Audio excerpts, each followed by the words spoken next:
એક એમસીક્યુ માં એક વાયુનું અણુ સૂત્ર આપણને આપેલું છે COX, તો તેની બાષ્પ ઘનતા 56 હોય તો x બરાબર શું થશે? એટલે કે CO કાર્બન મોનોક્સાઇડ કેટલી વખત હશે, કેટલા મોલ હશે એ આપણે શોધવાના છે. તો જો અહીંયા કે બાષ્પ ઘનતા બરાબર એ આપણને ખબર હોય છે કે બાષ્પ ઘનતા શું હોય છે, તો કે અણુભાર બરાબર બાષ્પ ઘનતા ગુણ્યા 2. બાષ્પ ઘનતા આપેલી છે 56 ને ગુણ્યા 2 એટલે એ થઈ જાય 112 ગ્રામ પર મોલ. કેટલો થઈ જાય? 112 ગ્રામ પર મોલ.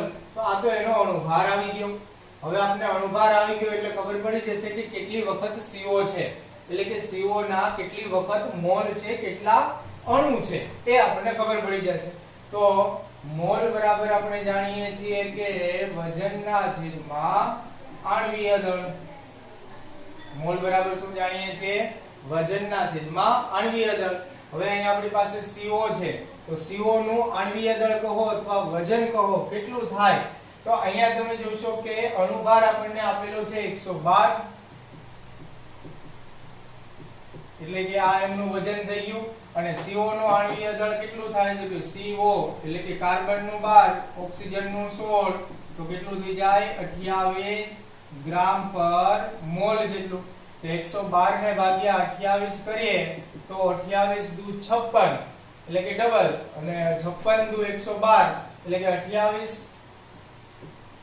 ને ગુણ્યા 4 કરો એટલે 112 આવે, એટલે કે 4 મોલ, એટલે કે x ની કિંમત 4 હશે. તો આન્સર શું થઈ જાય અહીંયા? C option. તો એ ઓપ્શન આવી જશે C option. Next MCQ. Sulphur માંથી આપણને કહે છે કે બે પ્રકારના સંયોજન બને છે, H2Cl2 અને SCl2 સંયોજન બને છે. તો SCl2 માં S નો તુલ્ય ભાર શું હશે? આપણને માત્ર SCl2 માં જ S નો તુલ્ય ભાર કીધેલો છે, સલ્ફર નો તુલ્ય ભાર કીધો છે શોધવાનો. તો યાદ રાખજો કે આ H2Cl2 નું કઈ કામ નથી ભાઈ, એ તો ખાલી ખોટું કન્ફ્યુઝ કરવા માટે અહીંયા આપેલું છે. તો સોલ્યુશન કરીએ તો કે ભાઈ SCl2 માં સલ્ફર કેવું હોય? -2 અને ક્લોરીન છે એ તો -1 હોય, એટલે કે સલ્ફર -2 એટલે સલ્ફરની સંયોજકતા કેટલી થઈ ગઈ? 2 થઈ ગઈ એવું કહેવાય. ઓક્સિડેશન આંક 2 થઈ ગયો એવું કહેવાય. હવે આપણે સલ્ફરનો તુલ્યભાર શોધવાનો છે, તો કોઈ પણનો તુલ્યભાર શોધવાનો હોય તો તુલ્યભારનું તો સૂત્ર થાય છે બહુ સીધું ને સરળ, કે પરમાણ્વીય ભાર ને ભાગ્યા સંયોજકતા. તો સલ્ફરની પરમાણ્વીય ભાર હોય છે 32 ને ભાગ્યા તેની સંયોજકતા થઈ ગઈ 2, તો 32 ને ભાગ્યા એટલે કેટલું થઈ જાય? 16 ગ્રામ પર મોલ જેટલી તેમનો તુલ્યભાર આવી જાય, એટલે કે આન્સર આવશે B ઓપ્શન. કયો ઓપ્શન આવી જશે? B. તો બહુ સીધો અને સરળ થાય, પણ આ સૂત્ર આપણને ખબર હોવું જોઈએ. તુલ્યભાર બરાબર પરમાણ્વીય ભાર ને ભાગ્યા સંયોજકતા. એ સિવાય નેક્સ્ટ એમસીક્યુ. ધાતુના ઓક્સાઇડમાં 32% ઓક્સિજન છે. હવે અહીં આપણને કીધું છે કે ધાતુનો ઓક્સાઇડ છે. કેનો ઓક્સાઇડ છે? ધાતુનો ઓક્સાઇડ છે, એટલે આપણે એવું માની લઈએ કે તે MO હશે. બરાબર, આપણે તો માનવાનું થાય. એ MO2 પણ હોઈ શકે, એ MO3 પણ હોઈ શકે, પરંતુ અહીંયા આપણે માનવા ખાતર એવું માનીએ કે MO હશે, એટલે આપણને આઈડિયા એવો આવે કે તેમાં ધાતુ છે અને ઓક્સિજન છે. હવે તમે જુઓ તો કે ઓક્સિજન જે કીધું છે કેટલા ટકા કીધું છે? 32%. તો ધાતુ છે ઓટોમેટિક 100 માંથી 32 કાઢીએ એટલે કે 68% થઈ જાય કે ન થઈ જાય? અને અહીંયા આપણે ટકાવારીમાં આપેલું છે, અને જેથી કરીને આપણે કહી શકીએ કે ધાતુ M નું વજન જો આપણે 100 ગ્રામ ટોટલ જે ઓક્સાઇડ છે તેનું વજન જો આપણે આને આપણે 100% ટોટલ કીધેલું હોય તો એ 100 ગ્રામ થઈ જાય. તો 100 ગ્રામ જેટલું ટોટલ ધાતુના ઓક્સાઇડનું વજન હોય તો 100 માંથી આપણે ઓક્સિજન નું બાદ કરી દઈએ એટલે કે 68 ગ્રામ થઈ જાય કે ન થઈ જાય ધાતુનું વજન. અને ઓક્સિજનનું વજન કેટલું થઈ જાય? તો કે એ થઈ જાય 32 ગ્રામ. કારણ કે ટોટલ વજન કેટલું છે 100, તો 68 અને 32 એટલું થઈ ગયું.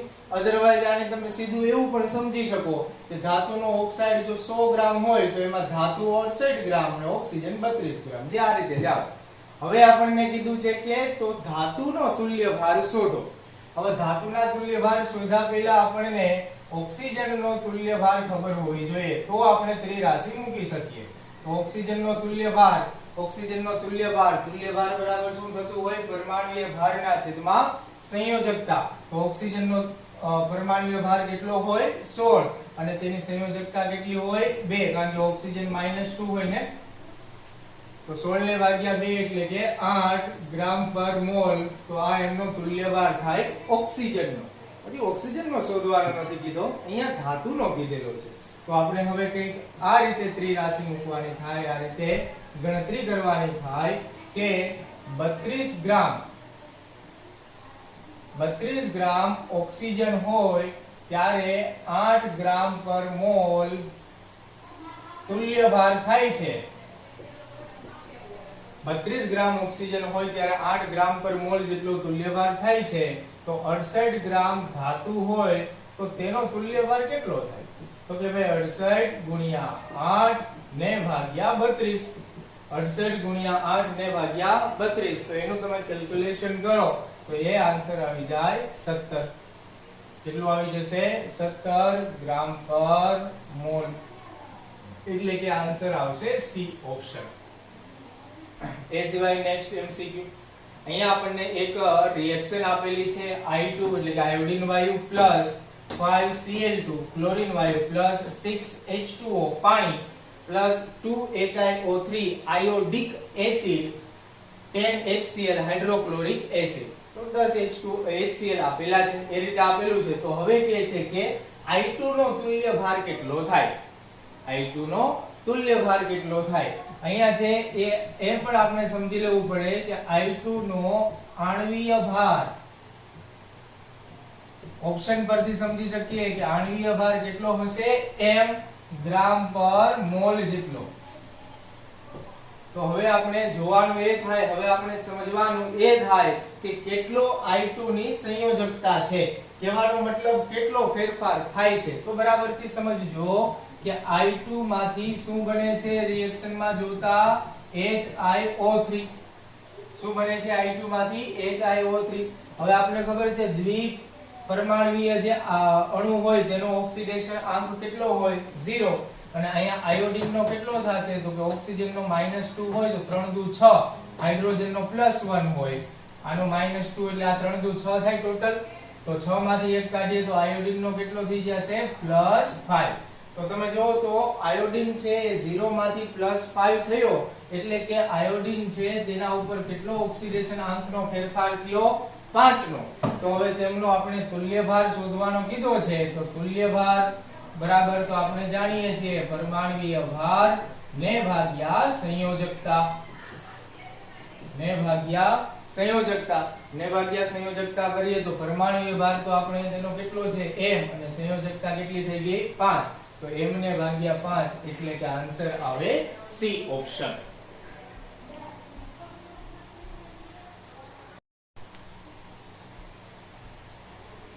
એક વાયુ મિશ્રણ 75% N2 અને 25% O2 ધરાવે છે.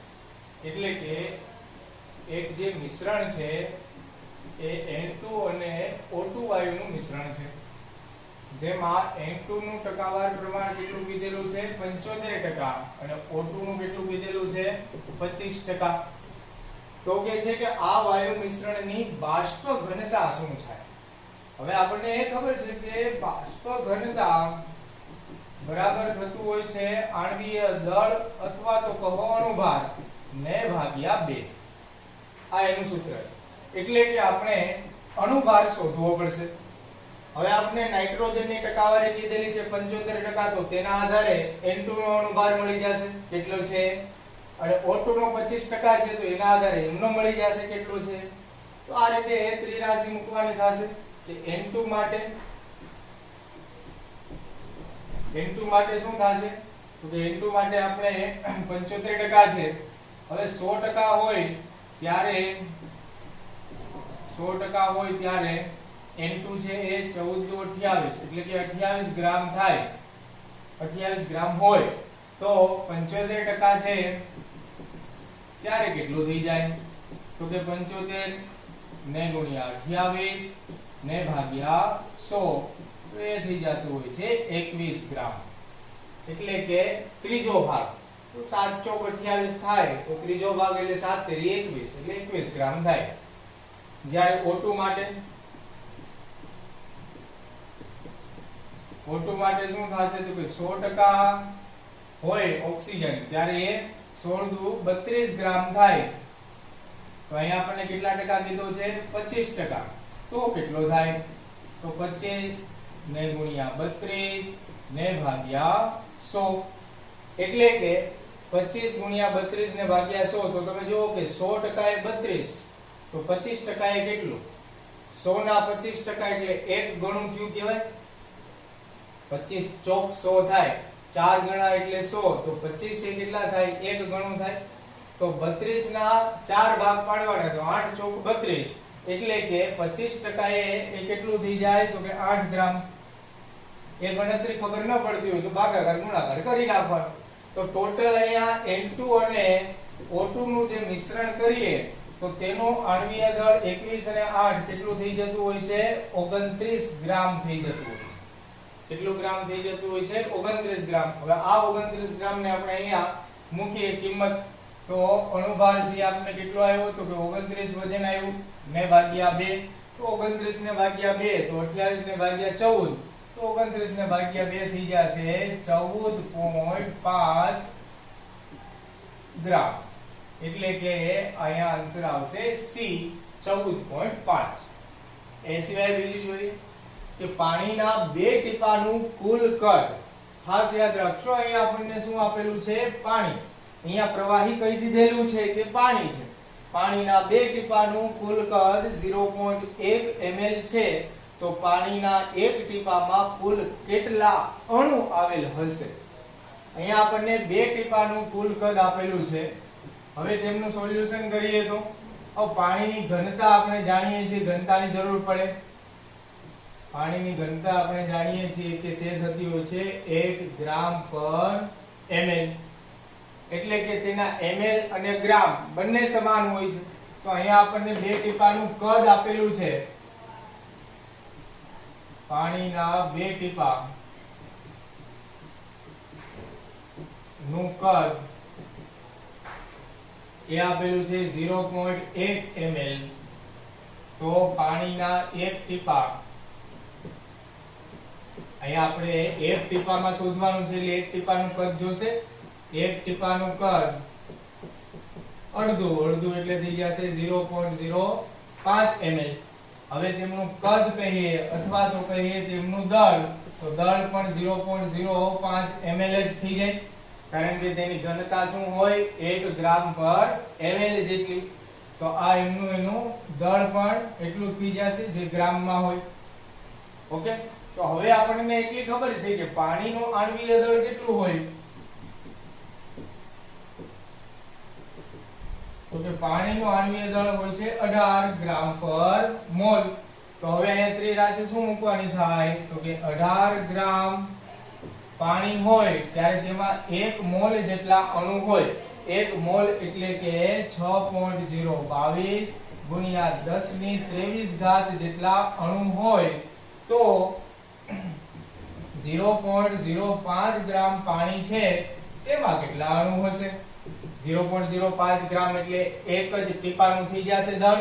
અને અહીંયા આપણને એક જ ટીપાનું શોધવાના કીધા છે. એક ટીપામાં કેટલા અણુઓની સંખ્યા? તો આ બંનેનો થઈ જશે ગુણાકાર 0.05 ગુણ્યા 6.022 ગુણ્યા 10 ની 23 ઘાત ને ભાગ્યા 18.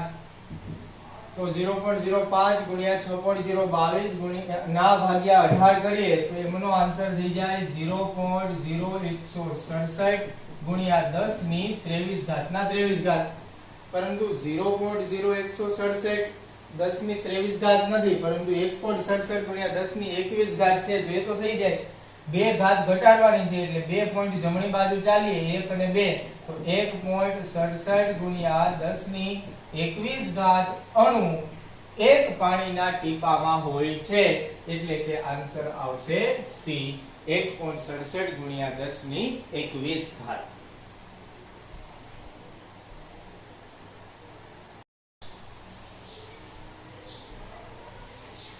પચાસ ml 16.9% AgNO3 ના દ્રાવણને 50 ml 5.8% NaCl ના દ્રાવણ સાથે મિશ્ર કરવામાં આવે છે. કહેવાનો મતલબ કે અહીં AgNO3 સિલ્વર નાઇટ્રેટ અને NaCl સોડિયમ ક્લોરાઇડ એ બંને વચ્ચે પ્રક્રિયા કરાવવામાં આવે છે અને એ બંને વચ્ચે પ્રક્રિયા થાય તો તેમાંથી AgCl NaNO3 સોડિયમ નાઇટ્રેટ છૂટો પડતો હોય છે.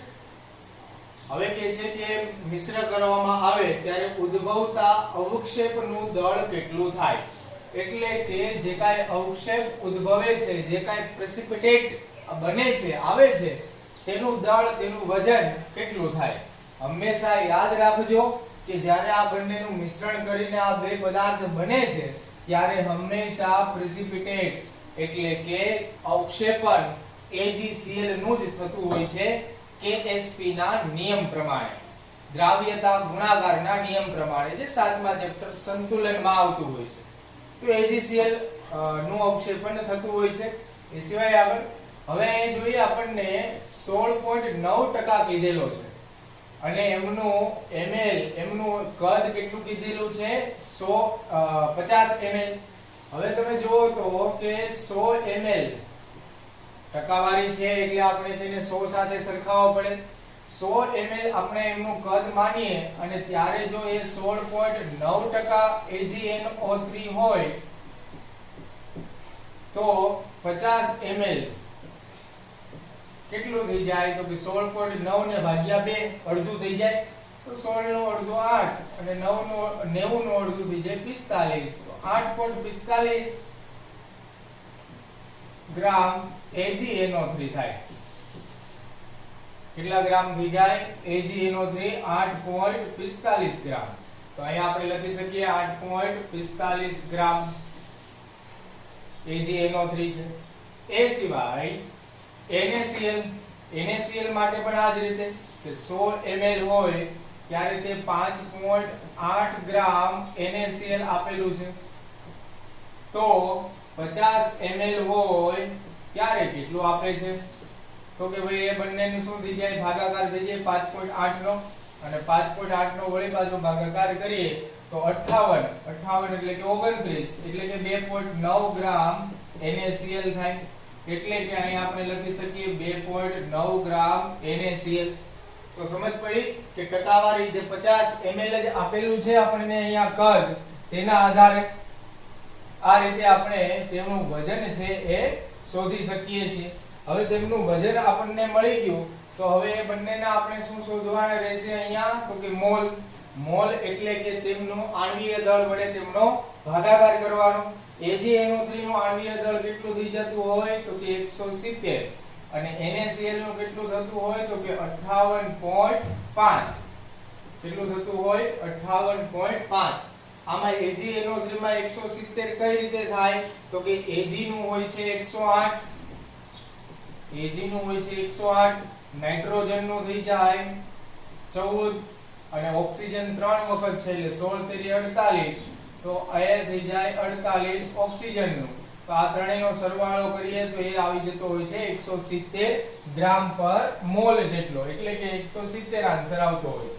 અને NaCl નું 58.5 એ તો આપણે જાણીએ છીએ. તો આ બંનેનો ભાગાકાર કરીએ તો ભાગાકાર કરતા અને અહીંયા છે 0.049 મોલ આવે છે આમનું અને આમનો પણ એટલો જ મોલ આવે છે 0.049 મોલ. હવે બરાબર સમજજો અહીંયા કે આ જે 0.049 મોલ અને 0.049 મોલ આવેલ છે, અહીંયા તમે ખાસ રિએક્શનમાં જોશો કે આ બંને એક એક મોલ હોય ત્યારે તેમાંથી આ બંને એક એક મોલ મળે છે. આપણે તો કામ AgCl નું જ છે, NaNO3 નું કોઈ કામ છે નહીં.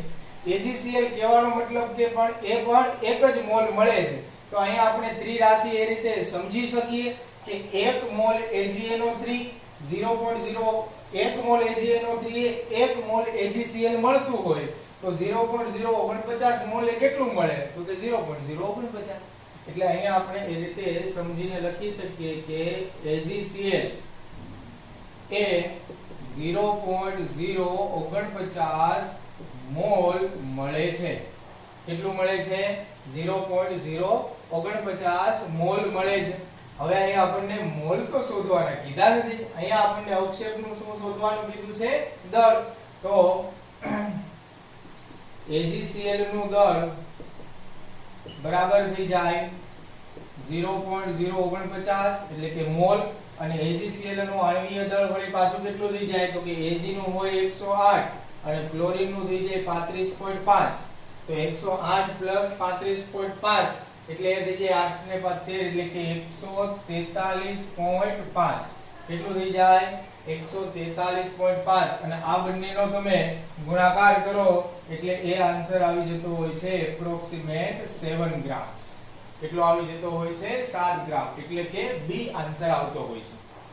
તો સમજ પડી કે કઈ રીતે થાય. એક વસ્તુ આ સમજાવવું પડે કે અવક્ષેપનું, અને અવક્ષેપ છે માત્ર કોના મળતા હોય છે AgCl ના, એ આપણને આવતું હોય છે KSP ના આધારે. એ સંતુલન 7મા ચેપ્ટરમાં આવે, દ્રાવ્યતા ગુણાકાર સંતુલનના છેલ્લા પાઠમાં આવતું હોય છે, છેલ્લો પોઈન્ટ હોય છે KSP. તેના આધારે આ સમજી શકાય કે AgCl નું જ વજન આવતું હોય છે. ઓકે, તો અહીંયા તો આન્સર થઈ ગયો B 7 ગ્રામ. હવે એના પછીનો MCQ જોઈએ. એમાં પણ બહુ મજાનું છે અને ખૂબ જ અગત્યનો એવો MCQ છે સહેલો એવો લાગે પરંતુ થોડોક છે એ અટપટો છે. ચાલો જોઈએ. 1 ગ્રામ મેગ્નેશિયમ એ 0.56 ગ્રામ O2 સાથે બંધ પાત્રમાં સળગાવવામાં આવે છે. એટલે કે મેગ્નેશિયમ અને ઓક્સિજન વાયુની પ્રક્રિયા કરવામાં આવે છે, અને એ પ્રક્રિયા કરીએ તો મેગ્નેશિયમ ઓક્સાઇડ મળે કે ન મળે, અને રિએક્શન બેલેન્સ કરવી જરૂરી બને. એટલે આ થઈ જાય 1/2. O2 છે કેવો થઈ જાય 1/2 થઈ જાય. બરાબર છે. હવે અહીં આપણને અલગ અલગ કહે છે કે મેગ્નેશિયમ કેટલા તો કે 1 ગ્રામ અને O2 છે કેટલા તો કે 0.56 ગ્રામ. કેટલું આપેલું છે અને સળગાવવામાં આવે છે, મેગ્નેશિયમ ઓક્સાઇડ બનાવવામાં આવે છે. હવે કહે છે કે કયો પ્રક્રિયક બાકી રહે, એટલે કે આ બંનેમાંથી કયો છે વપરાયા વગરનો થોડો બાકી રહે અને કેટલી માત્રામાં. માત્રા એટલે કે આપણે ઓપ્શન ઉપરથી જોઈ શકીએ કે કેટલા ગ્રામ બાકી રહે એ આપણે શોધવાનું છે.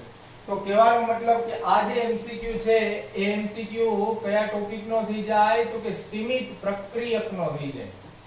કયા ટોપિકનો થઈ જાય આ સીમિત પ્રક્રિયક, જેને ટૂંકમાં કહેવાય LR.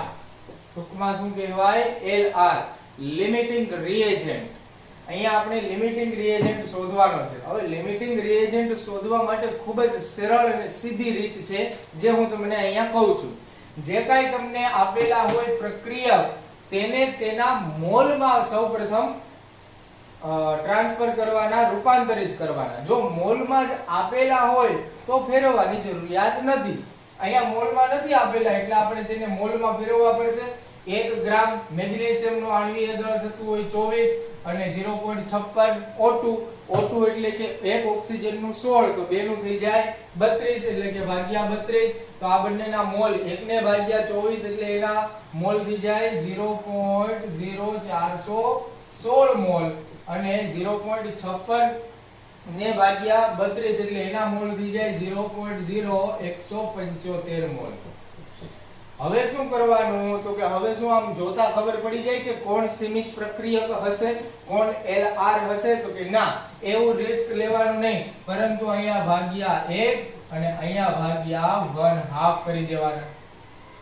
કેટલા કરી દેવાના 1/2. તો એમ થાય કે ભાઈ એ ક્યાંથી આવ્યા, તો હંમેશા યાદ રાખો કે તેના જે તત્વ યોગમિતીય ગુણક હોય તેની સાથે તેમનો શું કરી દેવાનો ભાગાકાર કરી દેવાનો. હવે તમે જો અહીંયા ભાગાકાર કરો તો તે 0.0416 ના 416 જ આવશે, ભાગ્યા 1 કરીએ એટલે તો એક આ આંકડો આવ્યો. અને અહીંયા તમે જોશો કે ભાગાકાર કરશો તો છેદનો છેદ જે 2 છે એ ઉપર જતા કેવો થઈ જશે, અંશમાં પરિવર્તિત થશે, અને અંશમાં પરિવર્તિત થશે એટલે કેટલું આવી જશે 0.035. કેટલું આવી જશે 0.035 એટલે કે આમનું એ ડબલ થઈ જાય. 17 દુ 34 અને 5 5 એટલે કે 1 એટલે કે 35 થઈ જાય. તો હવે કયો જે આમાંથી કયો આંકડો નાનો છે? તો કે O2 વાળો આંકડો નાનો છે. O2 વાળો આંકડો નાનો છે એટલે કે તે સૌપ્રથમ છે ખૂટી જશે. તે સૌપ્રથમ છે એ વપરાઈ જશે પ્રક્રિયક, અને જે સૌપ્રથમ પ્રક્રિયક વપરાઈ જાય એ પ્રક્રિયકને શું કહેવાય છે? સીમિત પ્રક્રિયક LR કહેવાય છે. તો અહીંયા તમે જોશો કે O2 એ સીમિત પ્રક્રિયક બનશે.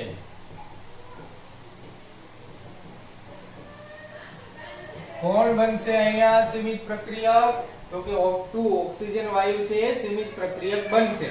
હવે સીમિત પ્રક્રિયક ઓક્સિજન વાયુ બની ગયો તો એ તો બાકી રહેશે નહીં, એટલે કે ઓક્સિજન વાળા જે B અને D ઓપ્શન છે એ નીકળી ગયા. હવે બે જ ઓપ્શન રહ્યા, A અને C મેગ્નેશિયમ વાળા. એટલે હવે સીમિત પ્રક્રિયક O2 બની ગયું એટલે બાકી કોણ રહેશે લખી શકીએ? તો કે બાકી મેગ્નેશિયમ રહેશે.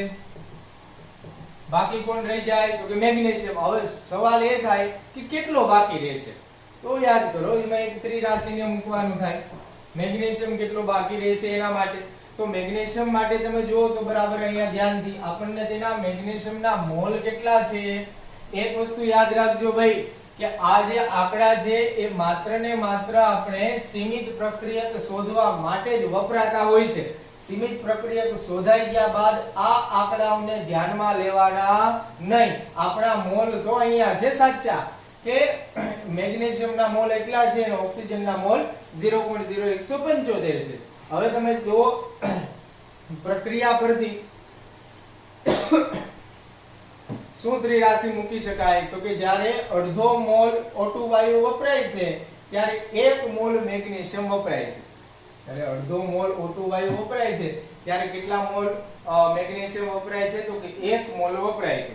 તો આપણે 0.0175 વપરાય ત્યારે મેગ્નેશિયમ કેટલો વપરાતો હશે? તો જો આ રીતે ત્રિરાશિ આવે કે 1/2 O2 મોલ વપરાય ત્યારે 1 મોલ મેગ્નેશિયમ છે એ પણ વપરાતો હોય. તો હવે અહીંયા O2 ના કેટલા મોલ છે? તો કે 0.0175 મોલ O2 વપરાય ત્યારે મેગ્નેશિયમ કેટલો વપરાતો હશે? તો કે 0.0175 ને ગુણ્યા 1 ને ભાગ્યા 1/2. વળી પાછું છેદનો છેદ અંશમાં જાય તો એમનો આન્સર થઈ જાય 0.035 મોલ. તો મેગ્નેશિયમ છે એ કેટલો વપરાતો હશે? 0.035 મોલ વપરાઈ જતો હશે. કેટલામાંથી? 0.0416 માંથી. હવે એટલો વપરાઈ જતો હોય એટલે આપણે બાકી રહેલ મેગ્નેશિયમ કંઈક આ રીતે મળી જાય કે ટોટલ હતો કેટલા મોલ? તો કે 0.0416 મોલ હતો અને તેમાંથી વપરાણો 0.035. તો આ બંનેની આપણે બાદબાકી કરીએ. બાદબાકી લખેલી છે એ બંનેની બાદબાકી કરીએ તો એ કેટલા મોલ બાકી રહેશે? તો કે 0.0066 મોલ મેગ્નેશિયમ બાકી રહેશે. પરંતુ અહીંયા આપણે મોલ નથી શોધવાનો, આપણે અહીંયા દળ વજન શોધવાનું છે. તો ફટાફટ આપણે તેનું વજન શોધી લઈએ. તો વજન બરાબર થઈ જાય, જો મોલ બરાબર શું હોય? વજનના છેદમાં આણ્વીય દળ. તો વજનને કરતા બનાવીએ તો મોલ અને આણ્વીય દળનો ગુણાકાર થઈ જાય. એટલે અહીંયા આપણે મોલ ગુણ્યા આણ્વીય દળ, અને મોલ કેટલા છે? તો કે 0.0066 અને મેગ્નેશિયમનો આણ્વીય દળ કેટલું હોય? 24. તે બંનેનો તમે ગુણાકાર કરો તો એ આન્સર આવી જાય 0.16 ગ્રામ. કેટલો આન્સર આવી જાય? 0.16 ગ્રામ. એટલે કે મેગ્નેશિયમ ધાતુ બાકી રહે અને એ કેટલા ગ્રામ બાકી રહે? 0.16 ગ્રામ જેટલી બાકી રહે. તો એ કયો આન્સર બનશે? એ ઓપ્શન. તો આ એમસીક્યુ માં આન્સર આવી જાય એ.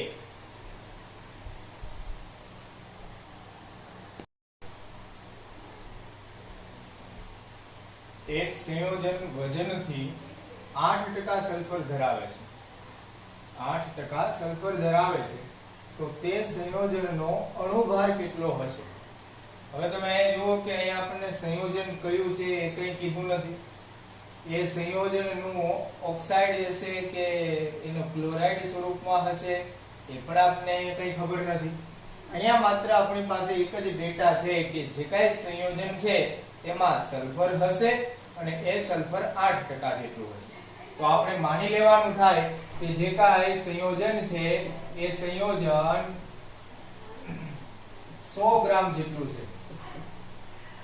આપણે માનવું પડતું હોય છે, અમુક વસ્તુ ધારવી પડતી હોય છે કે સંયોજન કેટલા ગ્રામ છે? 100 ગ્રામ છે. હવે તમે જુઓ કે 100 ગ્રામ જેટલું એટલે એ 100% વાળી કહી શકાય. તો 100% વાળી એ 8% વાળી સલ્ફર છે એટલે આપણે એવું પણ લખી શકીએ કે સલ્ફર છે એ કેટલા ગ્રામ છે? તો કે 8 ગ્રામ છે. સંયોજન જો 100 ગ્રામ હોય તો સલ્ફર છે કેટલા ગ્રામ થઈ જાય? 8 ગ્રામ થઈ જાય. તો હવે આપણને જે સંયોજનનું પરમાણુય ભાર કહો અથવા એમનો અણુભાર કહો એ 100 ગ્રામ છે, પરંતુ આપણને સલ્ફરનો પરમાણુય ભાર ખબર છે. સલ્ફરનો પરમાણુય ભાર એ કેટલો હોય છે? 32 ગ્રામ પર મોલ જેટલો. કેટલો હોય છે? 32 ગ્રામ પર મોલ જેટલો. તો હવે ત્રિરાશિ આપણે એ રીતે મૂકવાની થાય કે 100 ગ્રામ સંયોજન 100 ગ્રામ સંયોજન માં 8 ગ્રામ સલ્ફર હોય. 100 ગ્રામ સંયોજનમાં 8 ગ્રામ સલ્ફર હોય તો 32 ગ્રામ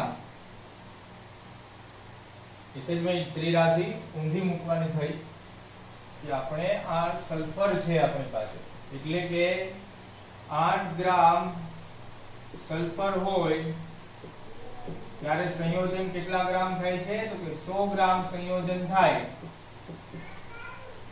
8 ગ્રામ સલ્ફર હોય ત્યારે 100 ગ્રામ સંયોજન થાય. આપણે સંયોજનનો અણુભાર શોધવાનો કીધો છે ને, તો 32 ગ્રામ સલ્ફર હોય ત્યારે કેટલો થાય? તો કે ભાઈ 100 ગુણ્યા 32 ને ભાગ્યા 8.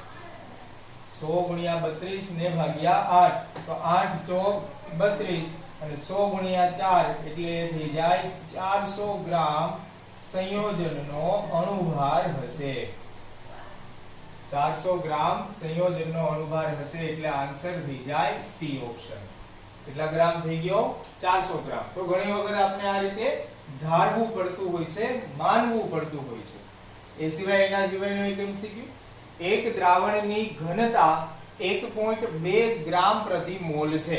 અહીંયા આપણને ઘનતા આપેલી છે. અહીંયા આપણને ઘનતા આપેલી છે 1.2 ગ્રામ પર મોલ જેટલી. હવે કે છે કે તેના 2 ml કદમાં કુલ 35 ટીપા છે. તો એક પ્રવાહી હશે તો જ ટીપા હોય. એના 2 ml માં કેટલા ટીપા છે એવું કીધું? તો કે 2 ml માં 35 ટીપા છે એવું કીધું. 2 ml માં 35 ટીપા છે તો તેના એક ટીપામાં અણુઓની સંખ્યા ખાલી જગ્યા થાય. તો એક ટીપામાં અણુઓની સંખ્યા કેટલી થાય એ શોધવાની કીધી છે. એટલે કે અહીંયા આપણને બીજી એક વસ્તુ આપેલી છે કે પ્રવાહીનો અણુભાર 70 ગ્રામ પર મોલ છે. પ્રવાહીનો અણુભાર કેટલો છે? 70 ગ્રામ પર મોલ. તો હવે તમે જોયો કે અહીંયા આપણને કદ આપેલું છે એટલે જે કાંઈ પ્રવાહીનો અણુભાર, પ્રવાહીનું વજન જે 70 ગ્રામ છે તેને આપણે કેમાં કન્વર્ટ કરવું પડશે?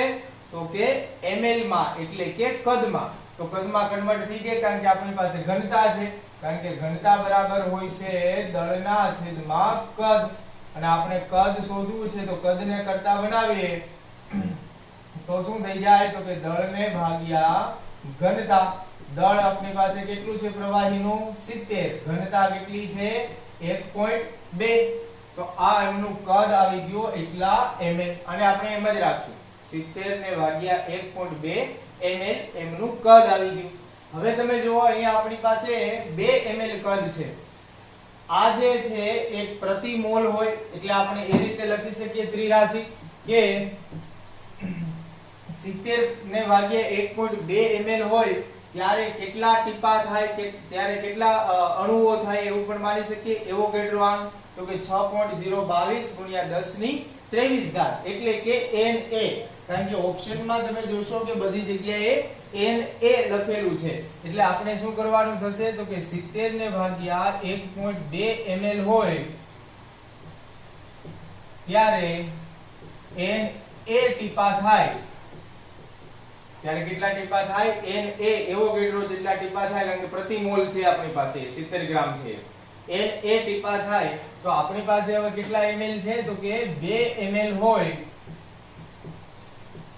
તો કેટલા ટીપા થાય 2 ml હોય તો કેટલા ટીપા થાય આ 2 ml એટલે એ ટોટલ કેટલા ટીપા છે તો કે 35 ટીપા છે તો હવે આમનો આપણે કરવાની શું થાય ત્રિરાશિ જે અહીંયા ઉપર મૂકું છું તો કે Na ગુણ્યા 2 એટલે આ રીતે થઈ જશે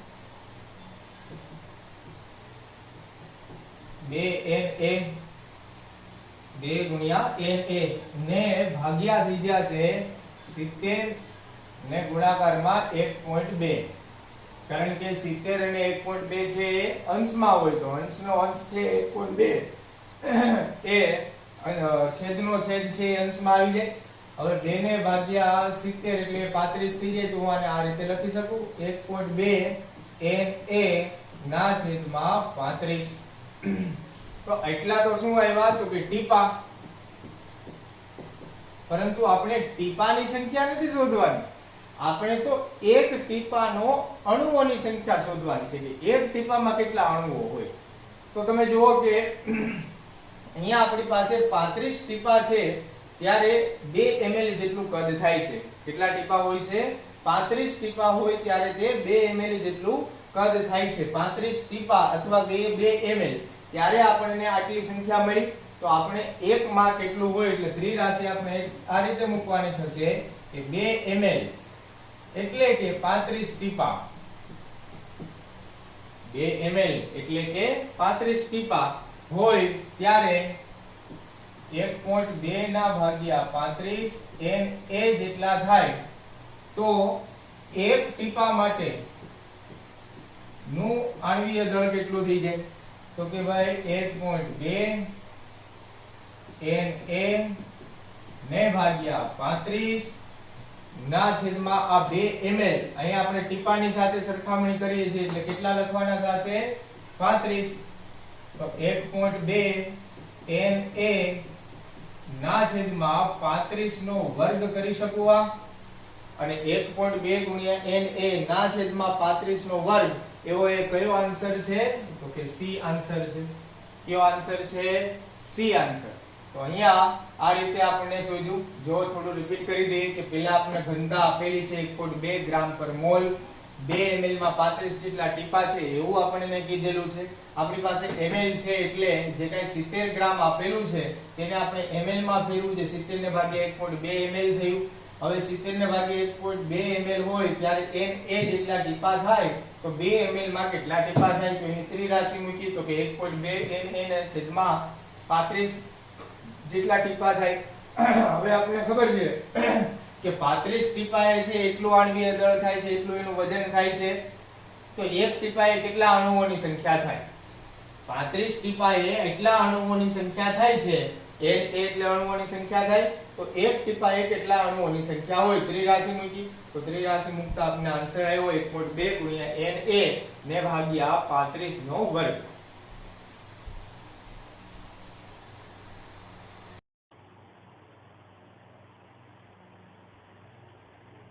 આગળ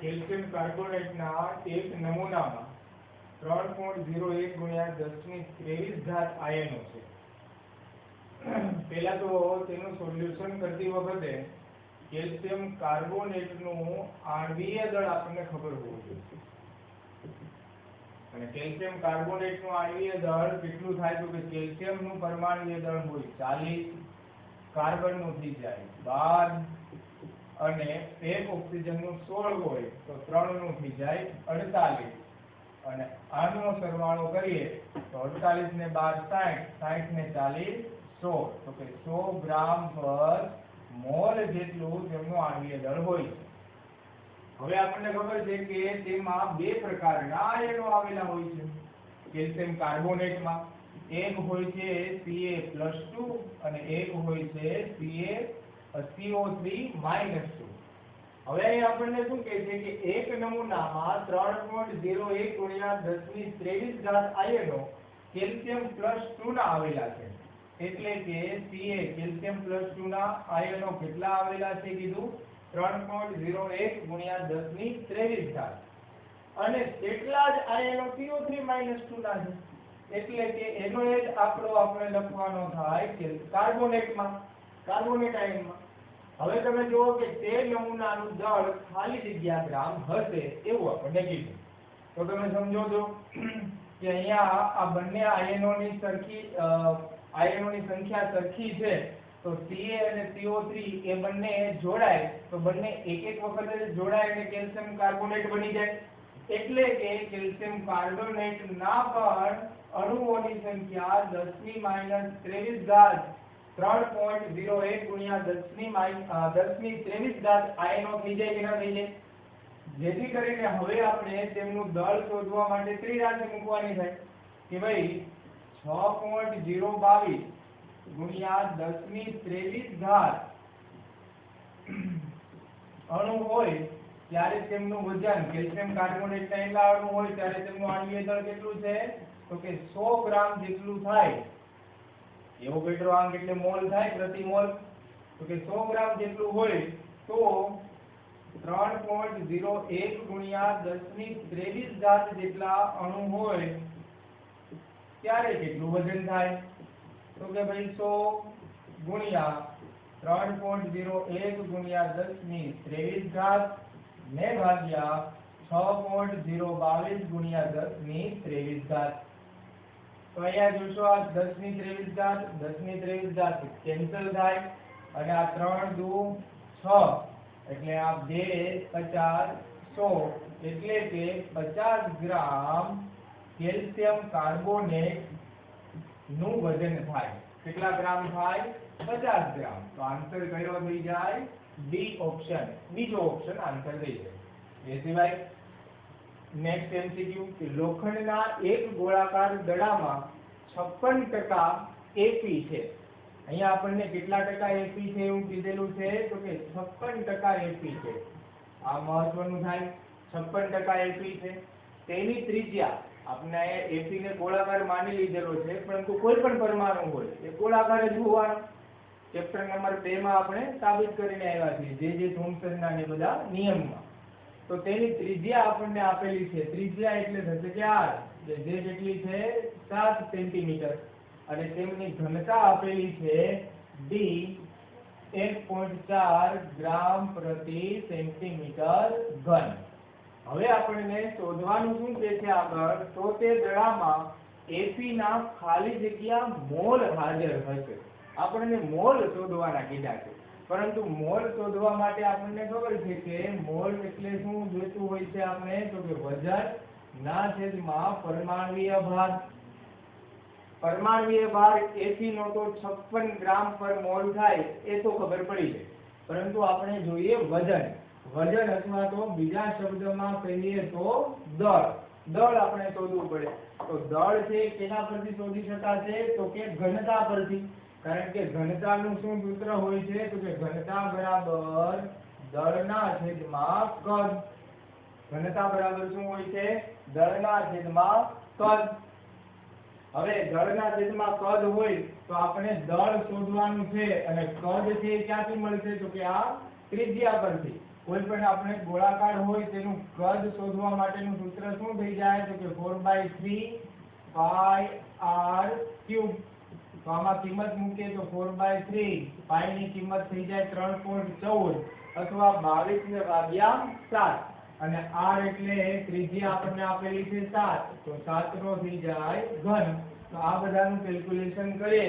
તો એનો આન્સર થઈ જતો હોય છે 1437 સેન્ટીમીટર ઘન જેટલો કેટલો થઈ જતો હોય છે 1437 સેન્ટીમીટર ઘન કારણ કે 7 નો ઘન જે સેન્ટીમીટર માં છે તો સેન્ટીમીટર નો ઘન થઈ જાય તો આ તો આપણને મળ્યું કદ હવે આપણે એના ઉપરથી દળ શોધી શકીએ એટલે કે ઘનતાના સૂત્ર પરથી તો દળ બરાબર શું થઈ જાય તો કે ઘનતા ગુણ્યા કદ અને ઘનતા આપણને આપેલી છે 1.4 કદ છે 1437 તો એ બંનેનો ગુણાકાર કરીએ 1.4 ગુણ્યા 1437 તો એનો આન્સર થઈ જાય 2012 ગ્રામ કેટલું દળ થઈ જાય 2012 ગ્રામ તો પરંતુ એ જે 2012 ગ્રામ છે એ 100% હોય છે, પરંતુ અહીંયા આપણને એપી કેટલા ટકા જ છે એવું કીધું છે, 56% જ છે.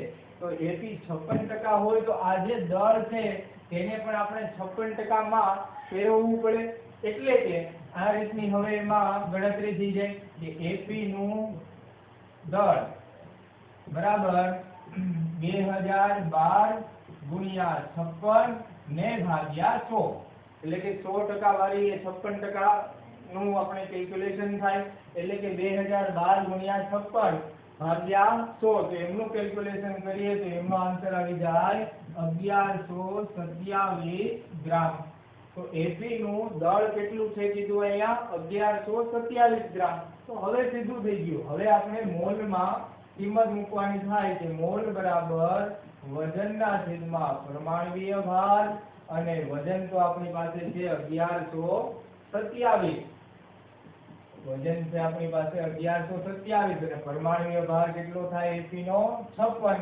તો આમનું કેલ્ક્યુલેશન કરીએ તો એપ્રોક્સિમેટ 20 મોલ જેટલો આન્સર આવે. કેટલા મોલ જેટલો? 20 મોલ જેટલો. એટલે કે અહીંયા આન્સર થઈ જાય બી ઓપ્શન.